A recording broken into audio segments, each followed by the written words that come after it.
മിശിഹാനാഥ കൈക്കൊള്ളണമേ നോമ്പും പ്രാർത്ഥനയും. നീതിമാന്മാർ തൻ ശുദ്ധരുടെയും കൈക്കൊണ്ടതുപോൽ നിന്നിടത്തും വലത്തും ഇരിപ്പാൻ സബതി മക്കൾ. ആരാഞ്ഞവർ പറുദീസിൻ ഭാഗ്യങ്ങൾ നേടാൻ ജഡത്തെ അതിൻ രാഗമോഹങ്ങളോടെ ക്രൂശിൽ അറപ്പാനായി കൃപയേകുക നിന്നുടെ ക്രൂശാൽ.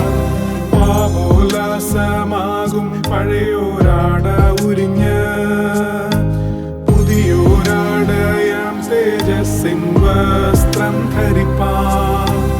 ഉത്തരമരുൾക അരുൾക ദേവ അനുഗ്രഹിക്ക